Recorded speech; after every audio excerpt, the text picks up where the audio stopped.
Right, good afternoon, everybody. Thank you ever so much for making it back from lunch. Feel free to move around a lot to make the room look full. First one after lunch is always a bit difficult, but we've got a very good one for you, so you've chosen well to come to this session. There's another minute, we'll allow a few more to walk through the door and embarrass them by their lateness. Just joking. We've got a great team lined up for you today, and what we're going to do is we're going to let each one of them tell you a little bit about their story. Very short, these are not long presentations, and then we're going to have a nice little fireside chat, aren't we? And feel free to join in that with questions. No heckling. I know there's one of the speakers has a complete team here, but as I say, three great speakers. And I have to say, for those of you, how many of you bothered registering for the London Marathon today? Just down the road? Nobody? We have one. The least of my worries at the moment. Right, so you're not here to listen to me. It doesn't matter who I am, but I'm Andy Wooler anyway. So we have Anna from Sky, we have Elise from Sonovate, and we have Carla from AstraZeneca. Each one of those is going to be presenting to you a little bit about their story, about the implementation challenges, and then we're going to talk about them as a team here, and you are part of that team. So feel free to ask questions, take notes of what they're saying, things that you think, how did you make that happen? Now's your chance to ask people who've been there and done it.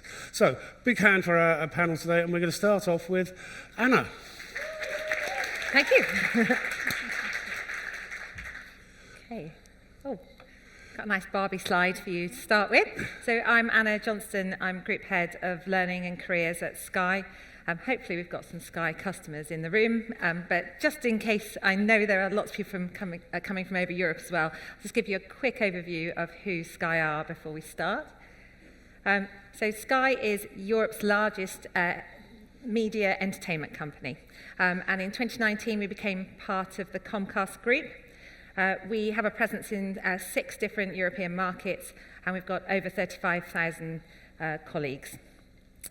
Most of you will know us for sort of TV, broadband, mobile, and obviously news broadcasting as well. But we are quite an innovative company too. We like to build our own products like Sky TV or Sky Live, which is an interactive camera. And we also make a lot of content ourselves too. So you can see some of our channels here. Sky is a really fast-paced organisation. It's very inventive, it's very creative. People that work there are quite resourceful. And at its heart, it's a marketing company. So everything looks very nice, and that includes our new learning platform, Sky Learn, which I'm here to tell you about today. We are part, and I say we because I've actually got my team here too, but we're part of the talent and learning organisation in Sky. We are a group-wide team, so we cover all markets. We also work very closely with our specialist learning teams around the business that are very role-specific. So over the next sort of 5 to 10 minutes, I'm going to share our experience of implementing Sky Learn. I will focus on the platform, the content, and the change management as well. And really, through that change management, that was how we built trust in our implementation and built the engagement as well. And we also, in that implementation, launched the concept of social learning. So we'll touch on that a little bit as well. Okay, so Sky Learn. Turn the page. Welcome to Sky Learn. It was launched in September 2023, so it's about 7 months old now. Sky Learn really simplified and digitised the colleague experience within Sky. We started with 15 different learning platforms and portals across the business, and we now have one single front door for learning. The platform is Cornerstone and Edcast, which is owned by Cornerstone now. So Cornerstone is very much the learning management system, and Edcast is that learning experience platform. So that's how we're introducing the concept of social learning, is via the LXP. We launched Sky Learn in a very short space of time. which was particularly challenging due to the size of our team. We're a very, very small team. At the start of the journey, there were just 2 of us. We sort of built the team as we went, and we also brought Jampan, who are also in the room, on board as an implementation partner as well. So it was a very tight time frame that we were working to, but we did manage to launch on time and on budget in 8 months. We started in January and launched in September. The business case for the investment, unsurprisingly, was really based on driving efficiencies using one platform rather than 15 different platforms and portals. And we really were able to push the consistency of the colleague experience because that didn't exist. Some departments were very, very happy with their learning platforms, but then other departments didn't really have one at all other than Workday, which we used for compliance learning.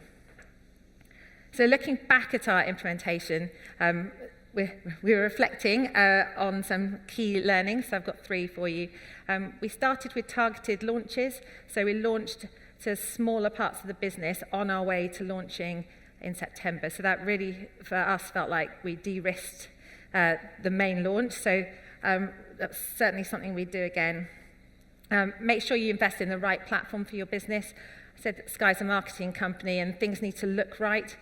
What we were able to do with Sky Learn was make it look like Sky, so that really appealed to the colleagues in our business.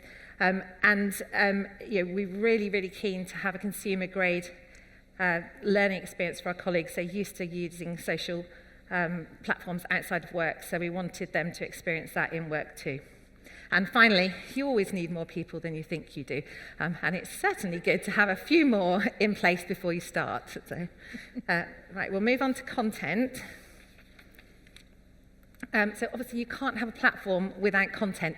Don't forget to put content into your business case. And given what we do as a business, we love content. We are really, really looking to invest in relevant content that's engaging for our colleagues. And we're really keen to drive parity as well in languages, because we have 3 key languages in the group, so Italian, German, and English. One of our main principles has been that all our content should be open to everyone. Just because I'm not a leader or a manager now doesn't mean I don't want to learn to be a leader or a manager in the future. Just because I don't work in tech now doesn't mean I don't want access to tech content. So we've really tried to maintain that principle where possible. We've partnered with some premium content providers. So we work with Cornerstone Content Anytime, and all of the vendors that we can access through them as an aggregator. We also work with Good Habits, who I've spotted in the room as well, and Speaks. Good Habits have been a really good step towards us having language parity. And we've built our own content, or we've curated our own content based on that content called Sky Skills. And we were very, very clear that we wanted people to know where to go when they landed on the platform. So Sky Skills was our launch content, and we aligned 30 different behavioural skills to our 5 core Sky values. You can see below what that looked like. Within each of those, we had 3 different levels: beginner, intermediate, and advanced. And we launched that content in our 3 core languages as well. But often we find that people just don't know where to go when they land on a learning platform. So Sky Skills was a great way of signposting that. And from a business area perspective, we regularly run upskills so that we can upskill our colleagues to curate content on the platform, and that's for all of the different business areas around Sky. So they can curate the premium content, they can bring in Sky content, and they can also bring in free content, but to tell the story that they want to tell, and they can have their channel for their business area as well, so they don't lose that sort of anonymity that they had with the 15 different platforms. They can still do their own thing, but this is all on one platform now. It's been really, really important to us to actually drive a pull towards learning. So we want to bring to life the narrative of skills as a currency. We haven't actually got compliance learning on the platform yet. That starts the campaign starts in June. So we will be directing the entire business to SkyLearn in June, but getting us over the last sort of 7 months, driving the narrative of skills and that pull towards learning has been a really good opportunity for us to see if we can start to change the culture of learning.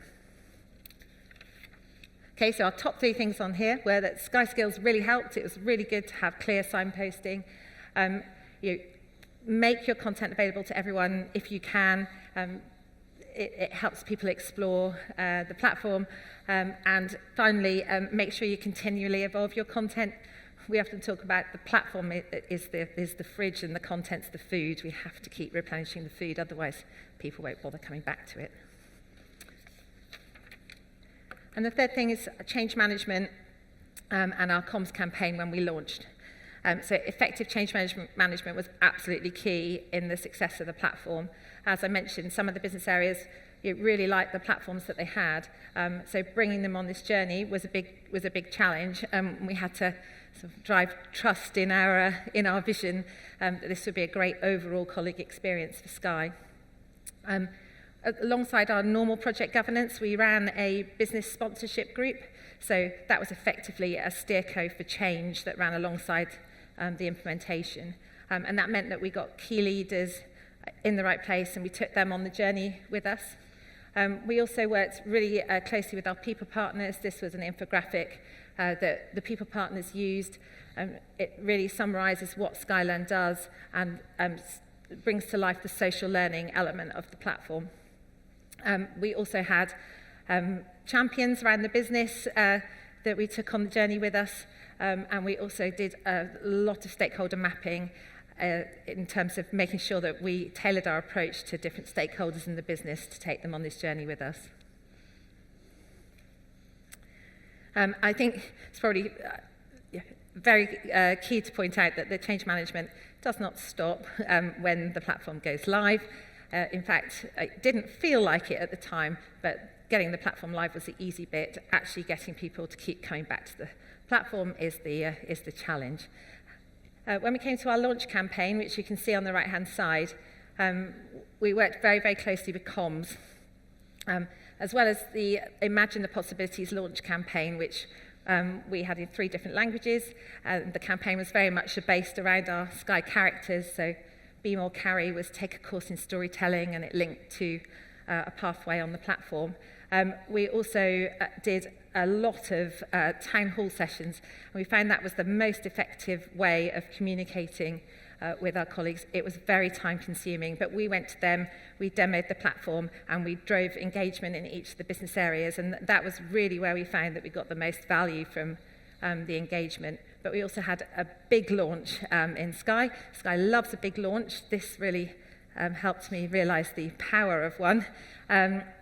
We had, every manager had a launch meeting pushed into their diary where we launched a platform to them, and we also had lots of on-site activations.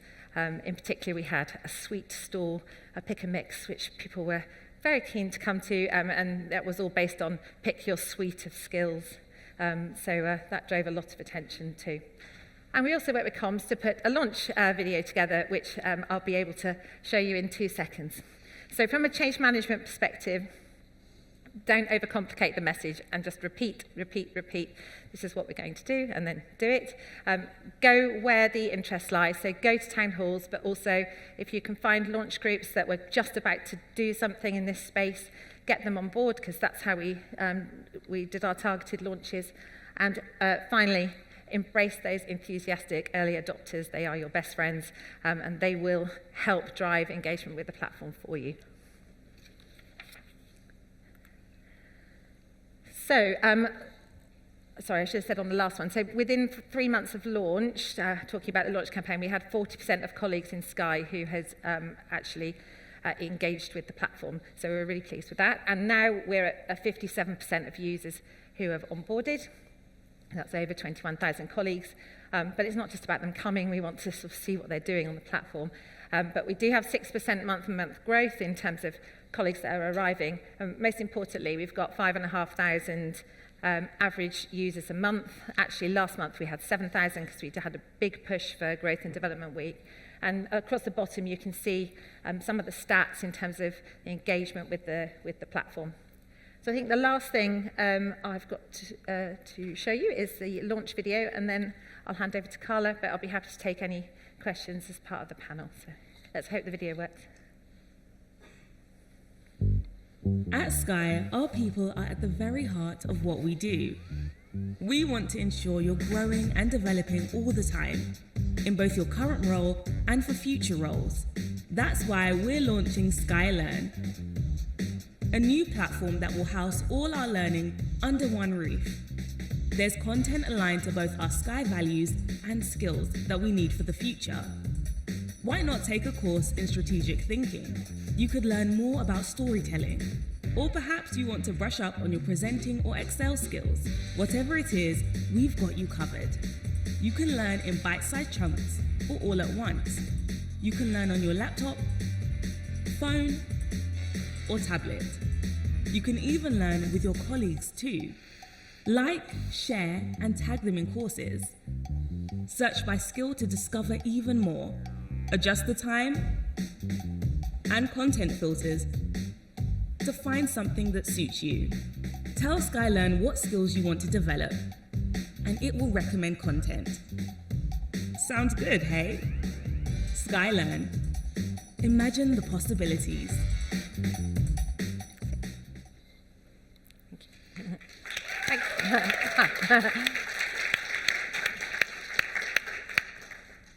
The clicker's on there. Yeah. Should I take my things away?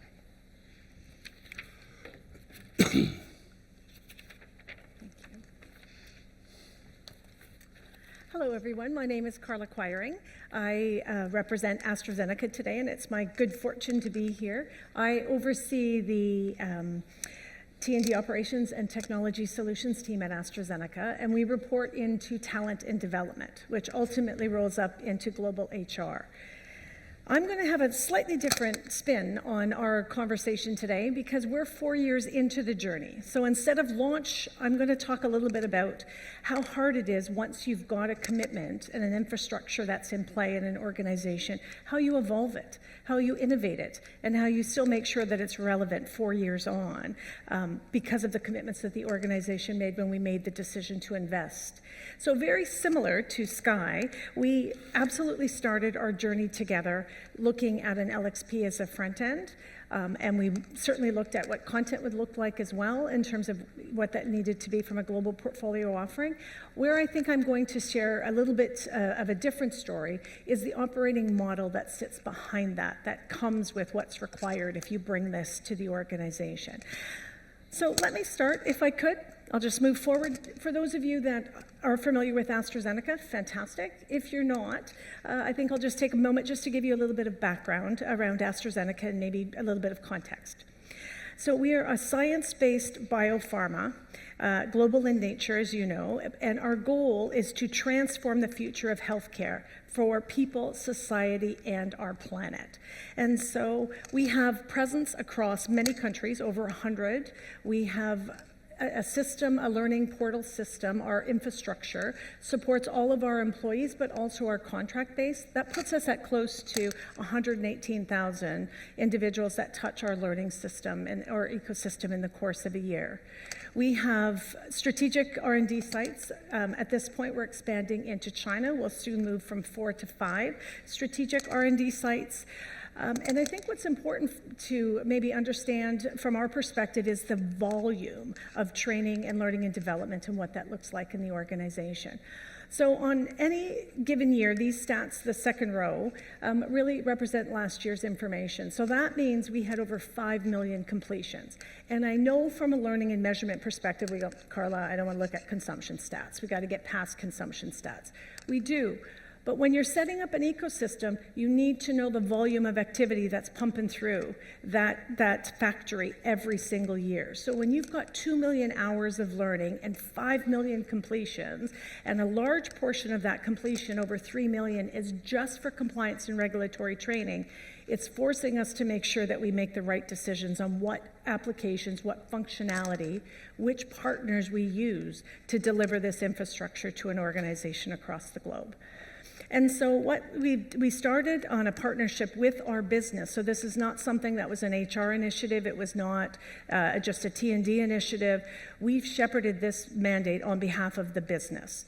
Because AstraZeneca, one of the great things of AstraZeneca is it's entrepreneurial, and we have for years been very much decentralized.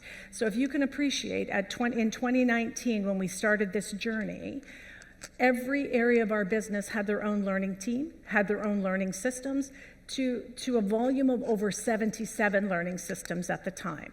So when we implemented, we had to make a decision to say, we've got to stand down. That's a huge change management opportunity when you've got to take out and peel back 77 systems while standing up a new architecture. So I give you that because fast forward 4 years to today, we have 8. We have 8 global infrastructure platforms that are interconnected in a way that helps drive data and content to create what we continually strive towards, which is the best employee experience we can create for our learners, which means we're trying now to even take it broader from the end-to-end value chain for our employees. What's it like when you first come on board? What's it like as you're growing in development, and then as you develop in your role within the organization?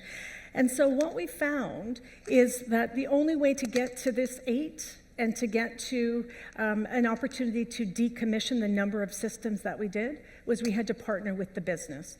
This is not something that was done to the business, it had to be done with the business. So I'm going to talk to you a little bit about the complexities of setting up a governance model that's required to ensure that you have the voice of the business every step of the way, whether you're implementing or whether you're in the position we are today, which is how do I evolve this? How do I make this better and more relevant today than even when we launched it back in 2020? So at the moment, we also, and I don't want to lose sight of the last box here, I think, which is important in terms of a data point, is there has to be an operating model that supports this infrastructure. So when we implemented, and the system we have today is supported by a global learning shared services team. That means that team exists in 3 different locations across the globe so that all learning administration across these 8 global platforms is now done out of a central team. That was a massive change effort with the organization to implement because we're not only changing systems, but as you can appreciate, every business area that owned a system had an associated support model that went along with it. So fast forward to today, 8 learning systems, 3 locations for ongoing support that the organization can draw down on.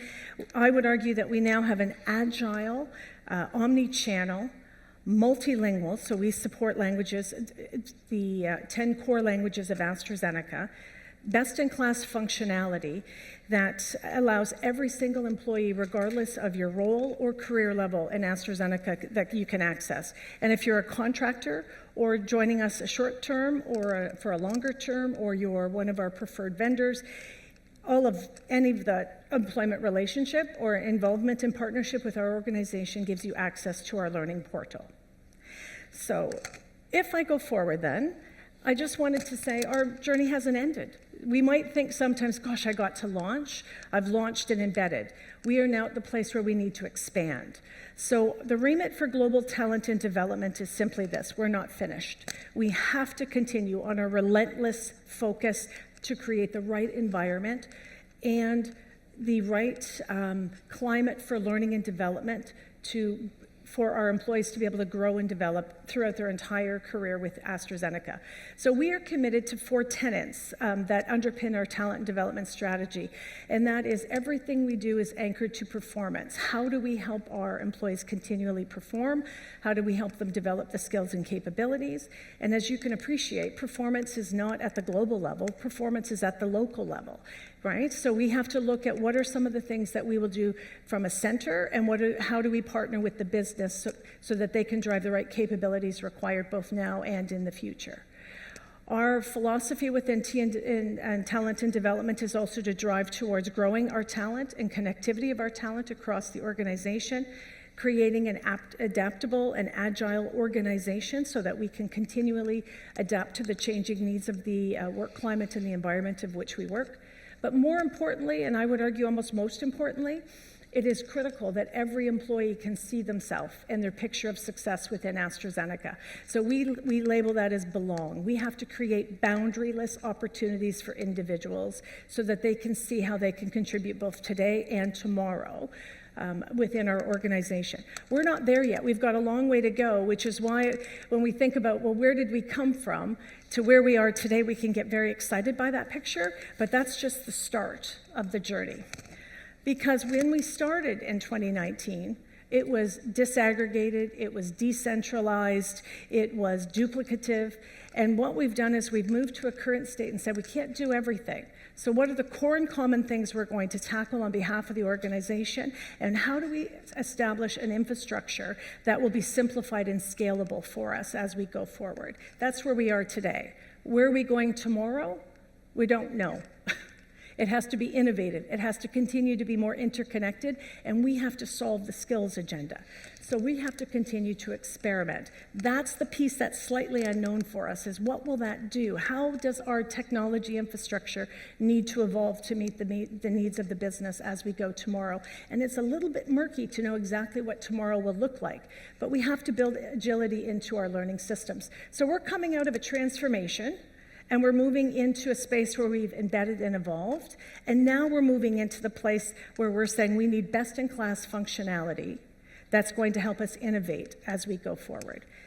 And so I'll walk you through in just a moment around the actual architecture we have for technology. But I just wanted to give you a heads up around the notion that we do a global RFP for every piece of technology that comes into the ecosystem.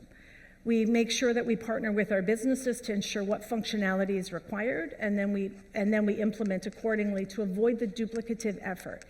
That sounds easy. That's taken us 4 years because of the amount of time it takes to get the right stakeholders involved and bought in to make sure that the infrastructure, it can be 8 systems, and I'll walk you through sort of the layers and the tiers for that in just a moment. But how the business uses that ecosystem is up to them. We're not suggesting it's a one-stop shop. We're not suggesting there's a one pathway or a one plan, but because there's certain areas of our business, for example, that's more indexed in mandatory and compliance training. On the sales side, they're much more interested in leaderboards and quick skill development for the massive number of product launches that we have. They have different needs within the organization, but it all has to be able to work within the infrastructure. So I like to look at it from the perspective of solution design and blueprinting with the business, which allows us then to make sure that our learning infrastructure stays nimble and agile to meet the needs. So when we think about innovation, when we first started, we realized that the learner experience had to be improved, and we had to move away from a one enterprise system, because the enterprise system for us in pharma has to be an LMS that's validated. Compliance training, we cannot compromise. We will not compromise. We don't apologize for it. We do it well. We will continue to do it well. But if you're only moving at the speed of compliance, you're not introducing innovation. And so what we had to do is create an ecosystem that said that LMS is important, but it's not the only thing. The only way you're going to get to innovation is to introduce and wrap it around and put it in an ecosystem that's connected in a way that allows different modalities of learning. So now we've invested, and we're moving in the space of personalized learning in a hyper way. And that means we're introducing the notion of adaptive learning. How do we appreciate the skills that an individual brings to the organization? How do we get them up to speed faster? And what can that look like for us? So, some of the lessons we've learned that we still take forward today: you have to have the business's shared vision and alignment. That's easier said than done. So for us, what that meant was we all had to agree on what problem we were solving for. So from a governance perspective, we have 2 tiers of governance. We had an executive team where we brought in individuals across the business areas, and then we had the Learning Advisory Board, which are the folks like yourself that are the practitioners in the business making the change happen. So the alignment on the vision was improve the experience, streamline and simplify that tech stack, and put in a support model that will work across the globe. How we do it then is, and how we operationalize it, the learning practitioners have to work together on a regular basis to bring the right functionality into the organization, and it's those individuals that join us in the RFP process. So stakeholder advocacy becomes really important because every voice at AstraZeneca matters, but the most important voice is the learner, and we need to create a seamless employee experience. So we're continually striving to how to do that better in our ecosystem. And probably the best piece of advice I can offer anyone as you're going down this road is to go slow before you go fast. And what I mean by that is we established some guiding principles early on, which was we will do no harm to the business. If you have a system and a support model in play and a way to bring content to your business, you can keep that in play while partnering with us to build the future. And once the new stack was built and available and scalable, stable, we would then scale it into the business and then take down the duplicative systems. That's why it's taken us 4 years. So why is that important today? Because as we go forward, what we don't want is to go backward. We have to work with the business around what their future needs are now, not after they've already invested in new technology and we continually find ourselves unpicking. So that's an interesting one for us, was how long it took. It took way more time than we thought. It continues to take a significant amount of effort today, but it's the right thing to do because we now have every area of our business using the tech stack. All deep skill development areas are in the ecosystem and accessible for our employees. The other question that I'll land on, or other lesson learned I'd like to share with you, is just do what's right even when it's hard. So we knew that simplifying the tech stack was the right thing to do. We knew moving towards best-in-class functionality was the right thing to do, and we knew changing the operating model was the right thing to do. But doing it was really hard. So we had to take the time to do it the right way with the business, but it didn't mean we were not aligned with the direction of travel. What it meant was we had to allow the business to tell us how fast we could go and how far at any given point in time. That's why it's taken us this long. So here's our tech stack. Where we are today is we are now looking at how do we take this to the next levels. We have an LXP as our front end. That's degreed. We have an adaptive technology, and we've got a strategic partner with Realize It that's helping us in this space. That's allowing us the ability to personalize content and really take a look at 5 business cases that we've got listed here for you that I call blueprints. The benefit of the adaptive technology is it's allowing us to address what we think are some of the significant business solutions that we need to bring to the organization. And that is one around knowledge assessment and reinforcement. No matter what business area you're in within AstraZeneca, the ability to ensure compliance training is critical. So what we wanted to introduce was there's got to be a better way to do assessments. There's got to be a better way to do reinforcement and control around that. And so we have been partnering with Realize It in designing these blueprints. Because what this will do is it gives us an operational way to speed and to scale, but allows enough flexibility to work as a blueprint with a business area, which allows adaptability and flexibility as well. So reinforcement's important. Leadership development, we're also looking at. That's something that we've said across AstraZeneca. We want a standard way of developing our leaders. We want a way to accelerate succession planning within the organization. And so we've been playing with the blueprint of how you do multimodal development for managers. So I offer that to you to say that don't be afraid of the tech stack. Don't be afraid that to interconnect it a certain way, but be mindful and purposeful around what it is that you're using your tech stack for.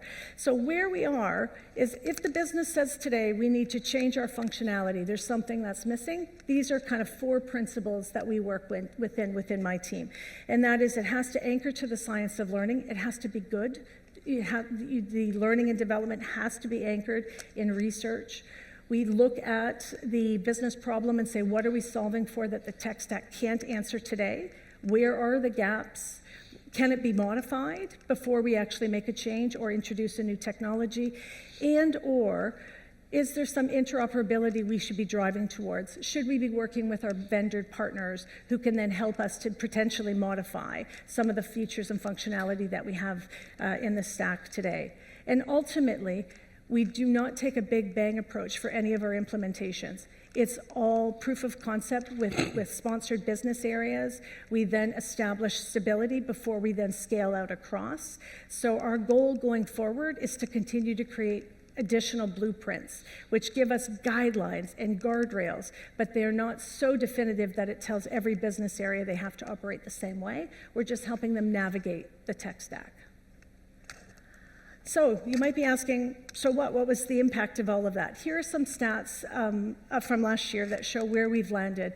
We have a 69% adoption rate of our system at this point in time. We have a return rate of 96%, so of those that are going in, they are returning. We have thousands of content, AstraZeneca-sponsored content that's in the ecosystem that we manage, that our support team manages on behalf of the business. And the impact is actually at the pulse level, which is what are employees saying? They're saying, I feel that I have an opportunity for development. They're saying, I feel I have the opportunity to learn new skills. And we're also seeing it in the conversion rates. For those that are actually accessing the content, accessing accelerated immersive development experiences within the learning ecosystem, there's actually a higher retention rate for those that participate, and there's a higher conversion rate for job promotions and job change as a result. So thank you. With that, I will pause, and I'll pass it over to Elise.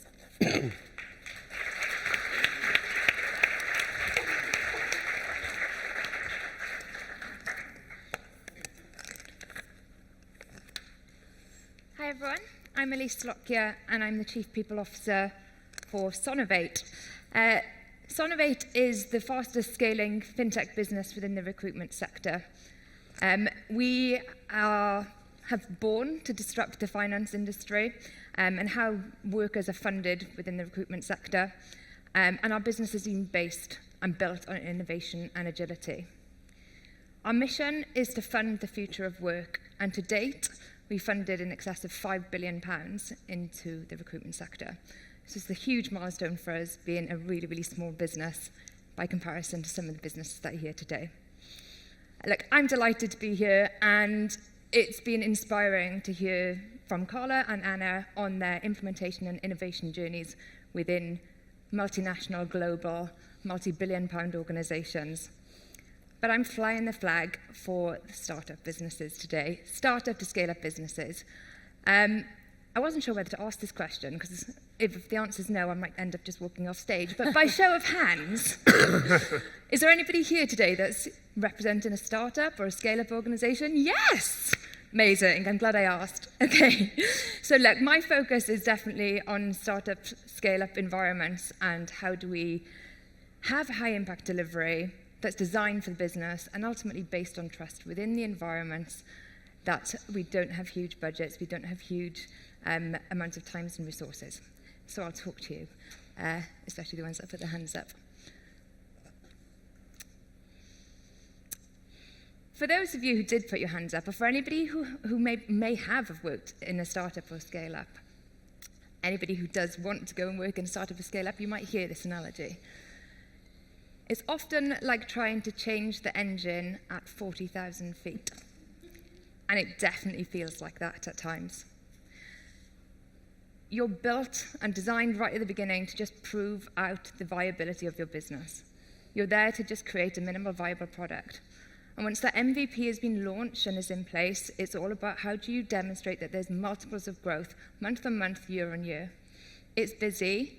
You've got a small team of people that care passionately about what you're doing. And you'd absolutely be forgiven for thinking, sorry, what's that about L&D? So, when is the right time to start thinking about learning strategy? Within the startup phase, you're going to be thinking about nothing other than survival.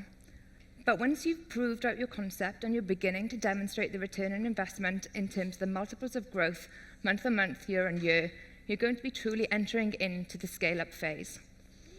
But once you get to scale-up phase, it's the time and the opportunity to prove even more growth at even more pace. And it's time to start thinking about how you grow your team exponentially, by comparison, with the right people and in the right seats. And by right people in the right seats, you're going to need people that totally buy in, live, eat, breathe, and sleep your values and your behaviors. But they also get it, they want it, and they have the capacity to do it in a landscape that's forever changing. So you need to start thinking, in a foundation of total unknowns, what the skills that you need today, what the skills that you need in the future, and actually how do you begin to implement a career development pathway. Because we don't have a huge number of jobs in the business where people can come in and see how to develop potentially to a route. There isn't always the clarity of development and opportunity. There isn't a role there that somebody's already doing. The boundaryless development opportunities within a startup scale-up is that there's a job that needs to be done and you go and do that. And you then later document often what the skills are and how you're actually going to get there. But with anything, when you're on that journey, you need to absolutely be able to measure success. I mentioned initially, big budgets, they're not a thing. In a pre-profit organization, you haven't got a huge amount, but you do have founders that believe heart, mind, soul in the opportunity that your business holds. And they value the people that are coming on the journey to be able to develop and grow, and how do we retain them and how do we manage them. And so with that, it's a huge opportunity for us to bring in an embedded learning culture. Within Sonovate, our values and behaviours, which are centred around innovation, growth and skill development, are absolutely embedded throughout every part of our employee life cycle. It needs to be about the experience that they feel on the way in and how they attach themselves to the organisation. So when we come to learning culture for us, our values replicate that. Share knowledge and learn always. Solve problems, adapt to change, take ownership. It's been proven that businesses that embed a learning culture are 92% more likely to innovate. But how do you do that? Values, environment are one thing, but the systems and processes that you have and the continuous focus on improvement also underpin what that does. So, when you have got a limited team, you've got big goals and an ever-changing skill landscape, how do you approach a skills systems and process? One of the things that I've noticed whilst learning from and working alongside Carla and Anna is that the key thing's the same. Whether you're in a massive organisation or whether you're in a small business, you have to be solving the problem that's relevant to the business that you're in. And you have to absolutely partner at every stage to understand, listen, and understand what the problem is. What does that really mean? How does that impact people on a day-to-day basis? Where is the opportunity for you to change, make a difference, and really add the high impact that you need and you want to show?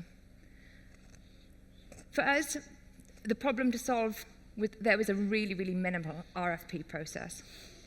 Less structured than you would get in a much bigger organisation. But as I say, the focus on the problem to solve is absolutely pivotal. Of course, there's a route to exploring the more traditional solutions. And when we first started looking at L&D, we absolutely did that. We went and we ticked the box and we got a learning LMS that implemented and pushed out content. But there was a really poor interface. There was just training. It was literally tick box, do the compliance stuff, and yeah, take yourself on a journey, but we're not really sure how that works.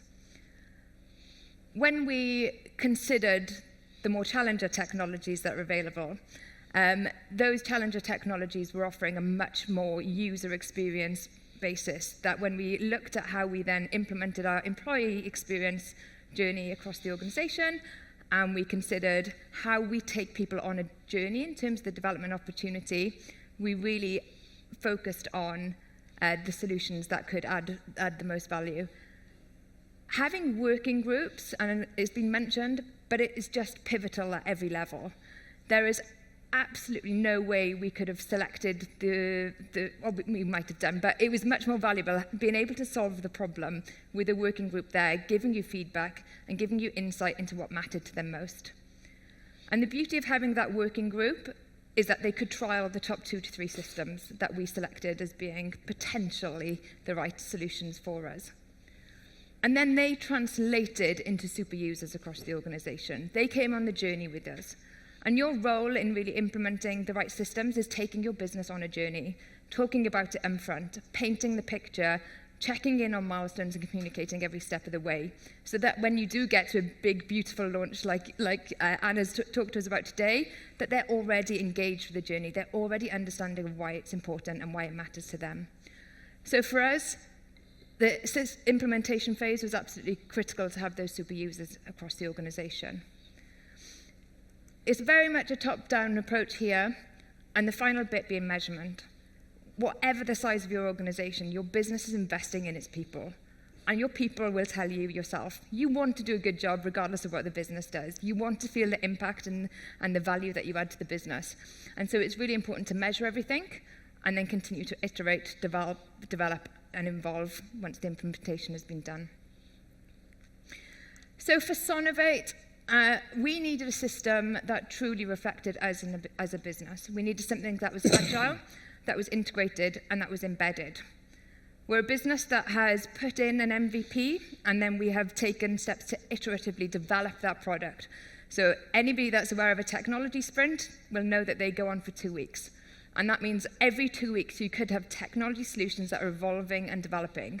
That means that everybody who's servicing that technology within your business, within our business, is front and center of being part of that change. And every customer that we have across 44 different countries for us and 5,000 customers are going to feel the impact of that change too. And so for us, we needed to have something that was able to take us on a journey from being very, very early on in our learning strategy and how do we really bring learning to life for people, that had to support our individuals as they develop on a really individual journey, that maybe that they develop outside of Sonovate, because actually we don't necessarily always have the opportunities for them to scale within our organization. So it really needed to be kind of all things to all people. But the first point for us was actually just creating that one single platform, which was an LXP that looked and felt like Sonovate, where people could really bring it into their own.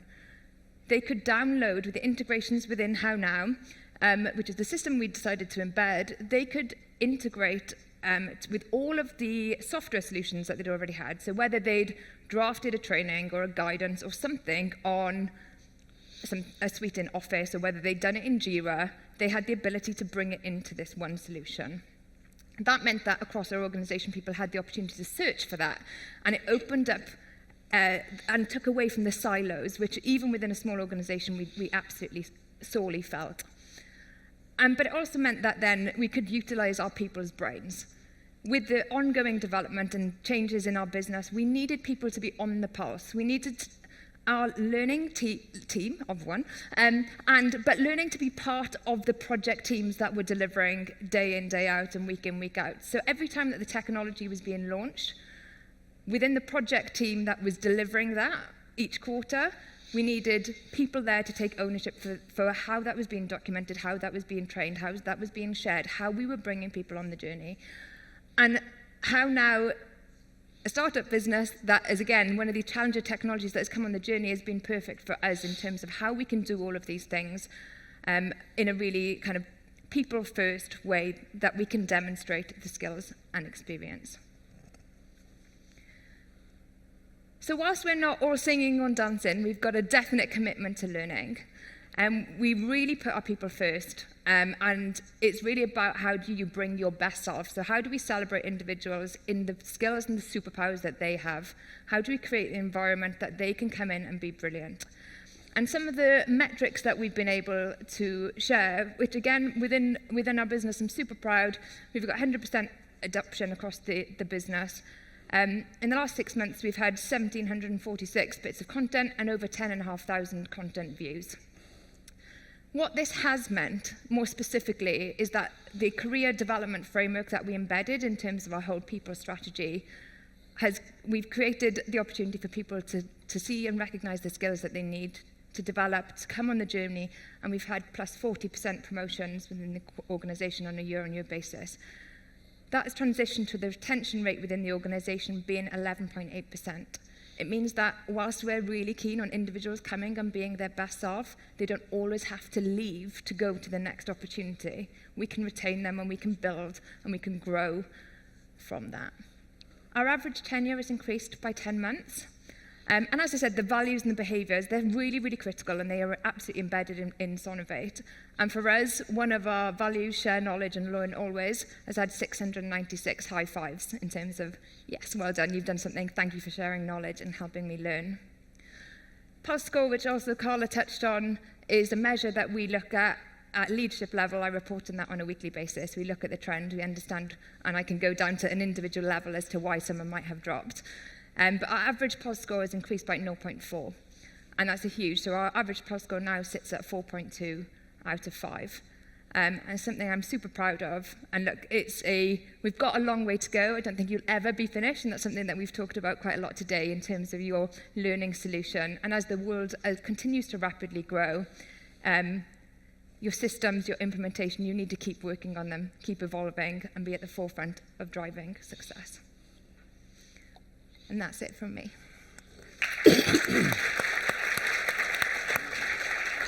Well done. Thank you. Okay, 3 very different organisations, different maturity, different size. I've got a question for the audience, first of all. There's one thing that really struck out to me there.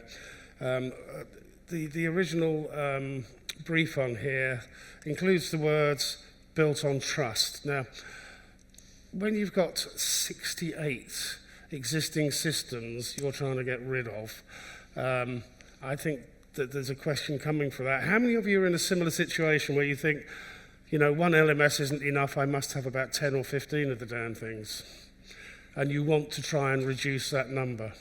Yeah? Oh, one admitting it up the back there. The rest are probably in therapy. I've been in organisations like that. And the thing that strikes me is, and hopefully you can answer this one, is when you have somebody who is a system owner out in a business, very often they've brought that system with them, they are wedded to it, they love it. Now you've got 68 people to try and turn them around. And so when we're talking about built on trust, it's very easy to say, we've got to bring everybody along to a shared vision. How do you do that with so many people? And you had a similar problem, but on a smaller scale. Perhaps you'd like to share with us some tips on how you actually win these sort of people over. Want to go first, or? Sure, happy to.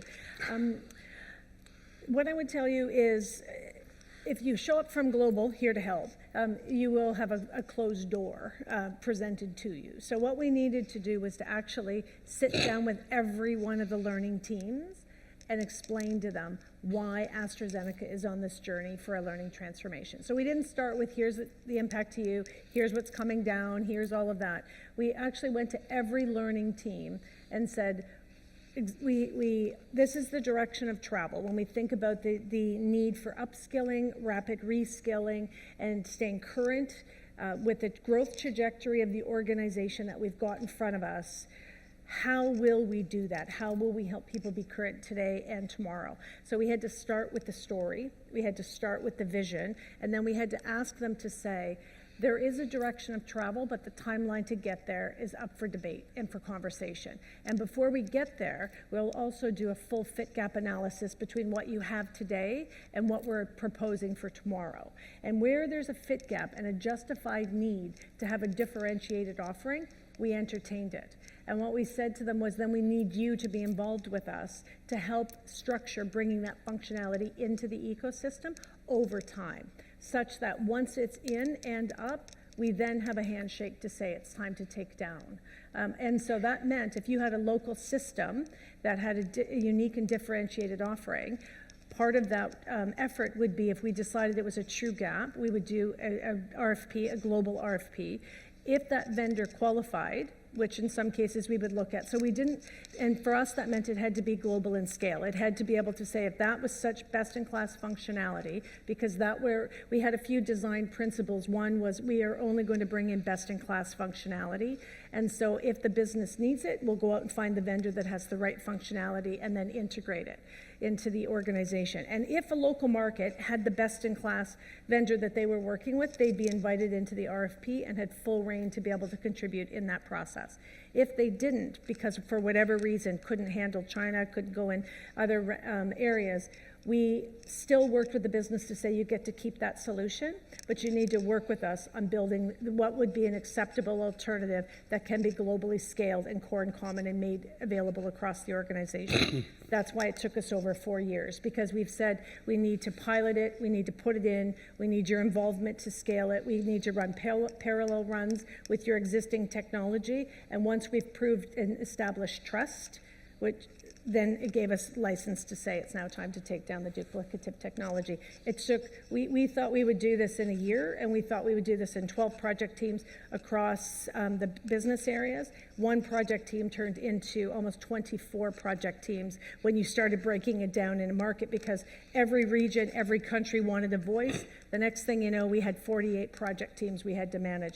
But that's the only way we could go to bring the whole organization with us without it being felt like we were doing it to them, as opposed to doing it with them, with the goal of achieving AstraZeneca's bold ambition, which is how do we rapidly upskill and reskill and ensure we have the talent we need for tomorrow. So we brought them into the process.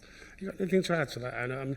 One aspect that particularly interests me is having attended LearnTech in Karlsruhe last year for only the second time, is the vendor markets outside the UK are very different. There are names that you never hear here that won't attend this, and some of your local people may be wedded to some of those local, more specialists, particularly in the DACH region. So this is for you, Anna. I mean, you must have come across some of that. And how do you win them over? I think from a Sky perspective, Sky is maturing as an organisation, so we're lots of different smaller companies that have come together. I think from a bringing people on the journey with us, in particular our European markets were really keen to experience the same learning experience in terms of having the platform that the colleagues in the UK, which is the largest market, had. So actually moving DAC and Italy onto the platform was not, they were very much on board. Our big challenge has been within the customer service arena in Sky. They had a very well established platform.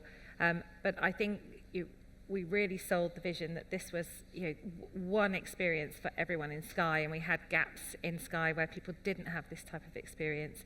And actually the platform that we've brought in has been able to meet the needs of the different markets. So that we very much involved them in the process with us. It's all about involving them, isn't it? Yeah. And Lisa, I guess it's your organisation is much smaller, doesn't have quite the same problems, so I'm guessing you haven't experienced this yet. No, look, I think there are different, very strong opinions across our organisation. People who like to do things in set ways, of course. I don't have it across a global basis, but within the organisation, look, taking people on a journey, you absolutely have to do that. You have to be clear about the problem they're solving, understanding their perspectives, listening to what they're saying, and demonstrating the value, demonstrating the return, and making sure, if you are going to be taking time out of the business, taking people out of the business, that there is a reason to do that, and that's ultimately where the trust comes from. That's great. Anybody from the floor have any questions? Do we have a roving mic? I believe we do. Fabulous. Let's locate that. So we have one over here and one over here, and one back there. Hi, I'm James from BMI Mellon. We recently implemented Degreed, and I'm actually just recently become the product owner of it, so lovely responsibilities there. But from all the panel, I'm just keen to know if you could name one thing you're doing or plan to do that's keen to get the users coming back to the platform. What would that be? Yeah, I mean, I can take that to start with. We're working very, very closely with our internal comms team in terms of understanding on a month-by-month basis what campaigns we're going to have across the business, not learning campaigns, but what can we actually attach learning to. So if there's well-being week articles, are we making sure we're directing people at the platform at the bottom of the article? So very much keeping the notion of the constant learning in people's minds. So you're working very, very closely with internal comms is one thing we're doing from our perspective. That's excellent.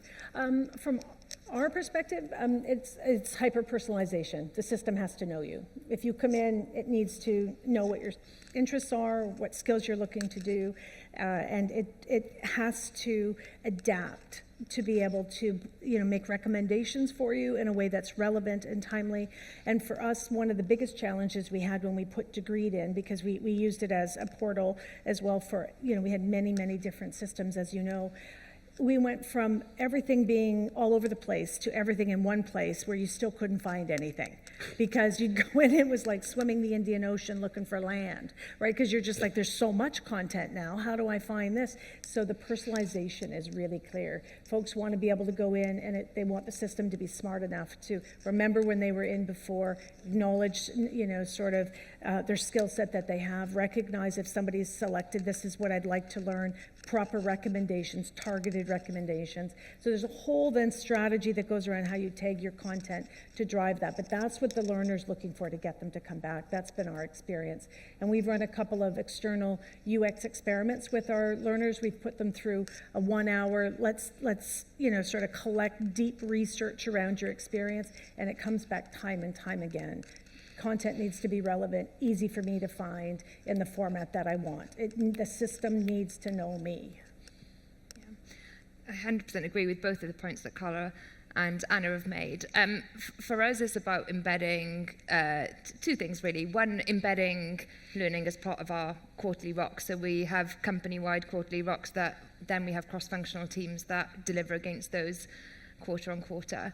And that learning hub has to be front and centre to sharing what's being done and our comms piece right the way across it. So whether it's organisational strategy, whether it's the comms piece around what's going on within the organisation, or whether it's the actual evolution of the technology and how that sits then in that one hub, it drives people to continue using it. From a learning perspective, completely agree with the personalisation element of it. And the use of AI and how that comes in to go, actually, where is my career development? As I said, this doesn't go in job titles anymore. It goes in, what do I want to do? Where do I see myself? What is it that I enjoy? And if we're able to put those in, and the AI can kind of understand you and what drives you, how does that then demonstrate or pull up the content that's relevant to your evolution and your growth journey as well? Fabulous. It took us nearly till the end for the first mention of AI. I suspect that must be a first at this conference, I think. One interesting thing there, and I think this is very interesting for you, is thinking about this built on trust, the learners. I mean, how many of you have experienced that, oh God, you're not launching another LMS, the last one was garbage? Yeah, we've all been there. Some of us have been involved in providing what was seen to be garbage last time and replacing it with new garbage, because the learner has a very different outlook on life. Now, you're very lucky that you've actually maintained the same underlying LMS organisation throughout the last, God knows how many years. And I think you're the same, aren't you? No, it's new. No, you did change. Yeah. So how do you counter that with the learners with this, oh, you're not having another go at this, are you?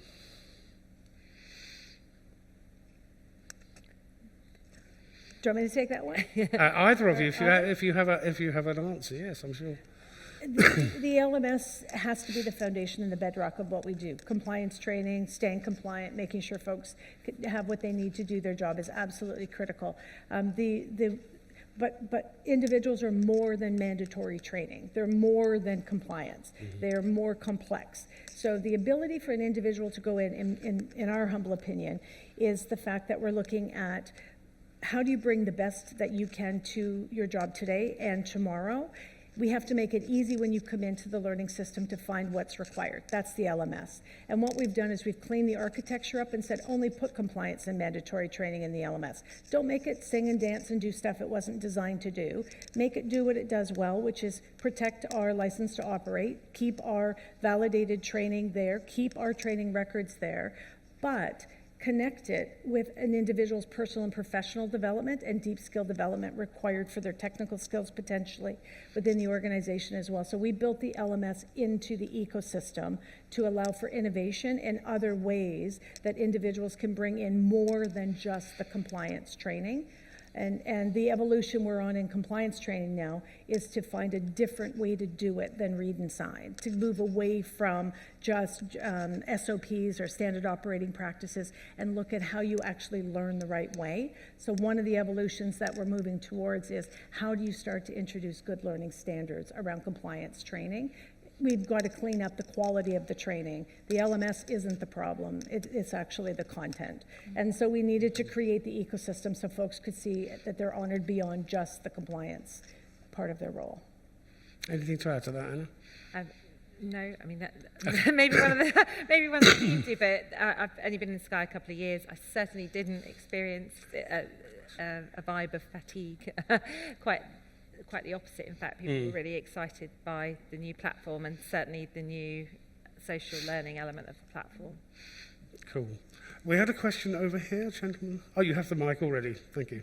Hi, my name is Petra. Oh, sorry, it's not a gentleman. My I'm working for Siemens Healthineers, also a big corporation. And I have a question especially for Carla, because you said you were starting the journey with bringing out the vision and then doing all kind of stakeholder management, really. But I noticed that this vision, to get to that vision, is already terrible, because there are so many people who have so many things and what they want and what they think. And how did you get to this one vision that you could then start into that journey? Oh, that's a fantastic question. So back in 2017, we had to change our LMS. As you're talking LMS, we had to change our LMS because we had allowed too much customization. So I share that with you only because it ended up being an enterprise system that was so heavy and clunky it was going out of service, and that would impact our license to operate. So whether you wanted to come to the party or not, you had to come talk to us because we had to put in a global learning system for the LMS. What that did, though, for us was it established a governance body and helped us make the trade-offs to make sure that there was no risk attached to the organization as we transitioned to the LMS. But it was a proof point to the organization that we can work together on a global learning strategy. It was the first time it was done. And then as a result of the successful implementation, which had a hard date, we're out of service, you've got to get the system in, we continued the governance group. That governance group then worked for the next 2 years to put the business case together, looking at the data. What other systems are in the organization? What other content providers are we working with? What other vendors? Because we had a proof point of trust. Now, that was out of a necessitated need, but the benefit of that was we learned how to work together.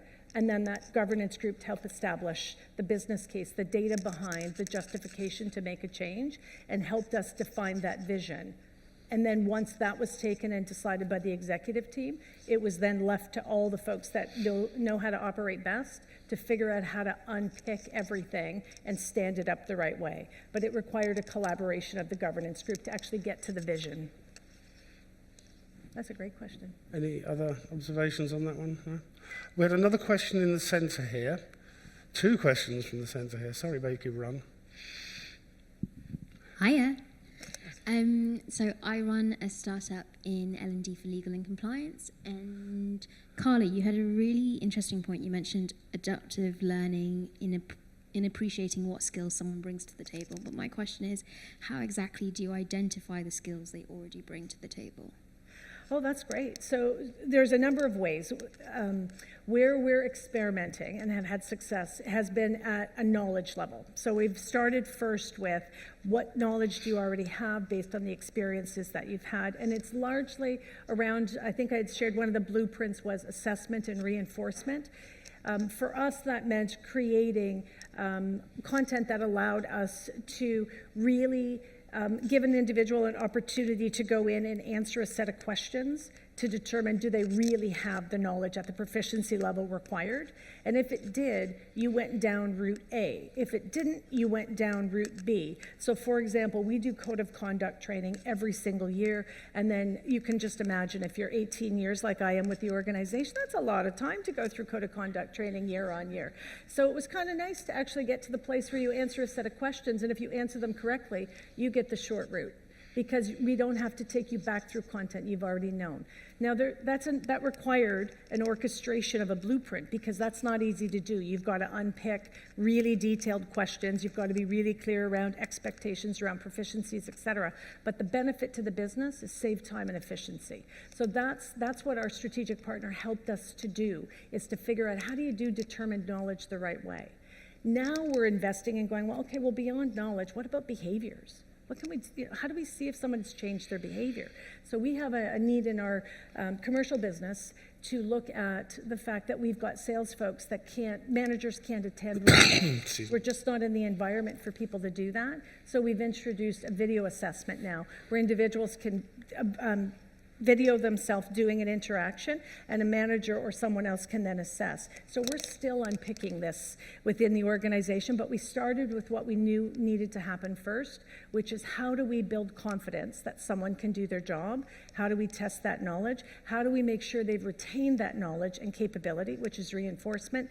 Now we're looking at going, how do we check on behavior change and mindset change? And there's different things you need to do than just ask questions. So that's what we're experimenting with as we go forward. Is that helpful? Okay, we've got time just for one more question, which is down here, and I have a funny feeling I know where that's heading. Thank you. I've got a question for Carla. Hi, my name is Oksana. I'm from Anna's team at Sky, and my question is about learning culture. Where would you like to take learning culture at AstraZeneca, and how the tech stack and operational infrastructure you've got will support that? I think that's fantastic. So part of the visioning effort we did with the organization was to say, AstraZeneca's culture of development is critical. We need to create a culture of lifelong learning and development. Full stop. We need to make it easy to build, learning in the flow of work. We need to create project opportunities. We subscribe very heavily to the 3 E's framework, that it's not just education, it's actually exposure and experience. The infrastructure that we have cannot stay as a learning tech stack. It has to fold into a digital HR tech stack over time. We need to connect better to our talent practices. We need to be creating a talent marketplace, creating an opportunity to go for project experiences, et cetera. So we're growing in that space. If you wait to get it all together, you won't get it off the ground. So you need to start somewhere. So we said, well, we're really good at education. We're really good at knowledge. And we have a huge need in this compliance space. So let's fix that. Let's connect that, all for the notion of saying it's a culture of lifelong learning and development. So how do we create moments where people will own their development, own the time, make the time? And then what we said was, the infrastructure has to be nothing to look at here. It's got to work. You got to go in when you've got the time. You got to find what you need when you need it. You need to do what it's mandatory when you need to do it. And you need to find the experiences and how to connect with other folks within the organization that have skills you want to learn as well. So we're still growing on that space as well. But we had to anchor the entire vision in the culture. All right, wonderful. Thank you very much. I'm sure all 3 speakers will be more than happy to continue answering questions afterwards, but it is time to finish now, because we are the only thing between you and your next cup of coffee. So huge thanks to Carla, Elise and Anna. Well done.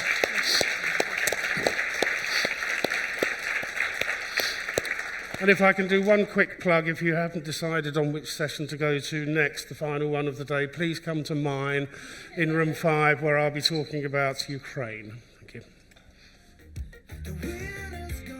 you.